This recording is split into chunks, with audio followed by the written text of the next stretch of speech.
Bonjour, l'idée aujourd'hui c'est de vous montrer comment faire un bouton recouvert en tricot. En fait, c'est pas toujours évident de trouver un bouton qui corresponde à votre modèle et qui aille bien sur le modèle.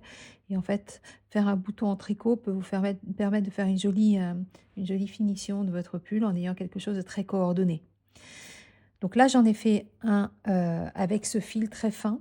Je vous conseille de partir sur un fil quand même très, très fin. Donc, si vous avez un fil assorti à votre laine, notamment si vous avez une laine plutôt épaisse, de la même couleur, parce que si vous prenez un fil trop épais, vous n'arriverez pas à faire le bouton recouvert.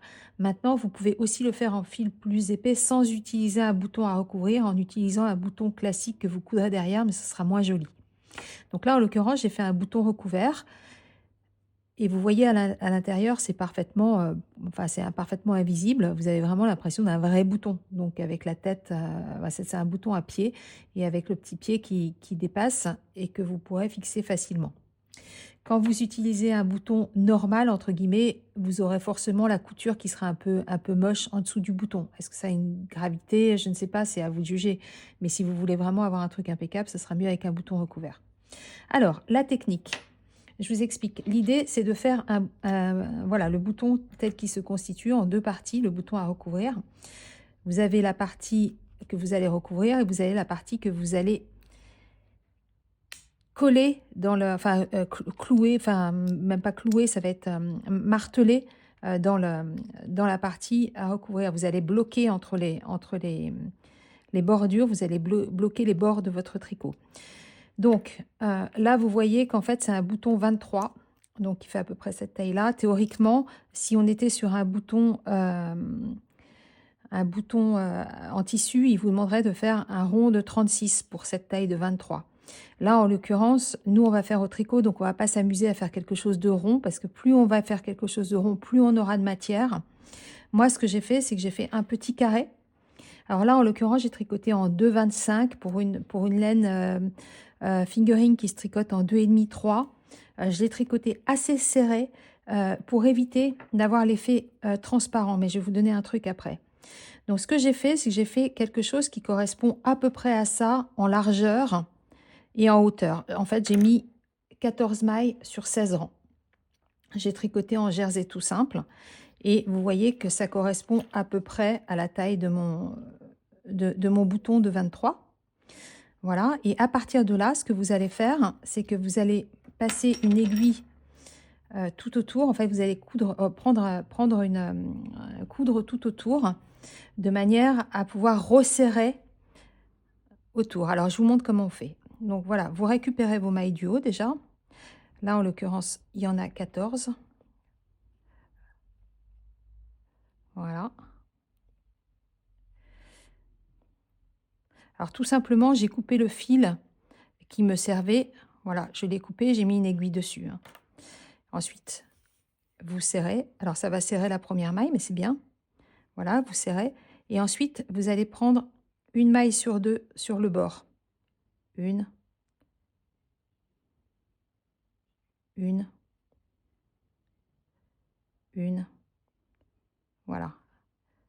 Je ne sais pas si c'est clair. Un, deux, trois, quatre déjà. Vous allez en prendre jusqu'au bout comme ça. C'est vraiment pour pouvoir resserrer l'ensemble de votre ouvrage.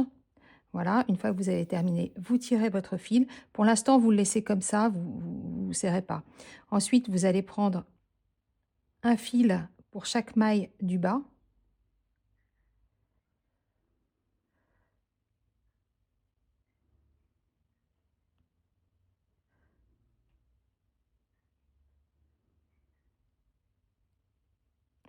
Un petit fil à chaque fois. Encore une fois, ça n'a pas besoin d'être ultra précis, hein, il faut juste pouvoir resserrer proprement. En fait, prenez suffisamment de mailles pour que ce soit serré proprement. Voilà, une fois que vous l'avez fait, vous repassez. Et enfin, vous faites la dernière bordure qui est sur la verticale. 1 sur 2, toujours, à peu près. Bon, si vous en manquez un, c'est pas très grave, hein, mais plus vous êtes précis, plus ce sera bien serré et bien joli.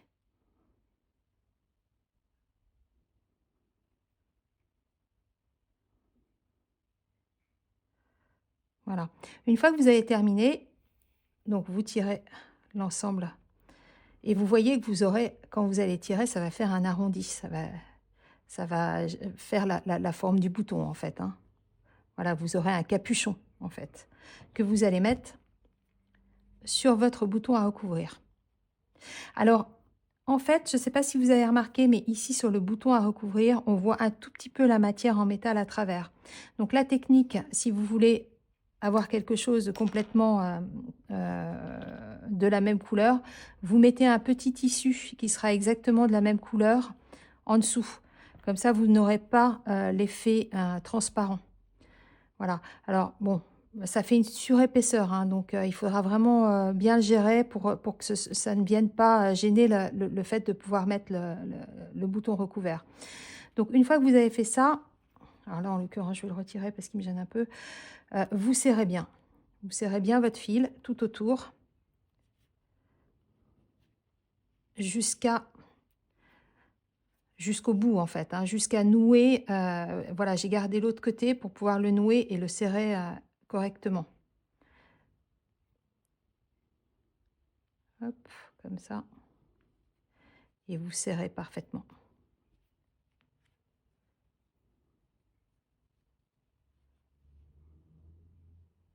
Voilà. Une fois que vous avez fait ça, vous rentrez vos fils et vous allez pouvoir faire l'assemblage. Donc l'idée, encore une fois, c'est de rentrer la deuxième partie à l'intérieur. Donc le moins vous avez de matière, le mieux c'est. Donc ce que vous allez utiliser le petit outil qui est vendu avec les boutons à recouvrir. Donc vous prenez, vous calez votre outil ici et après vous allez enfoncer la partie métallique pour la caler à l'intérieur. Donc ça, je ne vais pas vous expliquer, c'est très bien expliqué sur l'appareil. Mais l'idée, c'est vraiment de pouvoir faire un bouton recouvert qui soit comme un bouton normal, en fait, avec un tissu au-dessus. La deuxième technique, c'est si vous avez effectivement, vous n'avez pas de bouton recouvert ou bien, voilà, vous voulez partir sur quelque chose que vous avez déjà chez vous.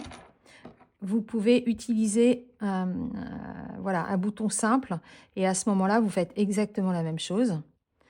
À savoir, vous allez resserrer le tour de votre tissu que j'avais déjà préparé ici. Voilà, vous allez faire votre nœud.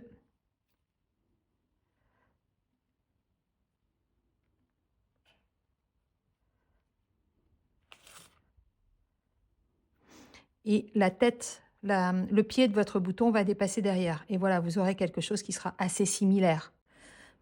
Donc là, vous voyez que vous avez juste le pied qui dépasse, vous allez rentrer vos fils, etc. Ça sera un peu moins joli que le bouton recouvert traditionnel et terminé, mais c'est beaucoup plus facile à faire. Et une fois que vous allez coudre sur votre ouvrage, il n'y aura pas tant de différence que ça. Voilà, l'un et l'autre. Celui-là étant un peu plus lourd. Ça, c'est des boutons en fait qui sont en aluminium très léger, extrêmement léger. Donc, vous pouvez mettre un peu de matière, ça va rester très léger. Ça sera un petit peu plus lourd parce que vous avez votre bouton d'origine en métal plus le bouton recouvert. Là, l'avantage, c'est que on voit moins à travers. Celui-là, comme c'est très tendu, on voit un peu à travers. Donc, n'hésitez pas à mettre un peu de matière dessous pour garder l'aspect mat. Voilà, et vous pourrez finir vos ouvrages et garder, pour celui-là, vous pouvez garder votre morceau de fil aussi pour l'utiliser, pour coudre directement sur votre ouvrage. Voilà, j'espère que cette explication vous a plu et que vous ferez de jolis boutons recouverts.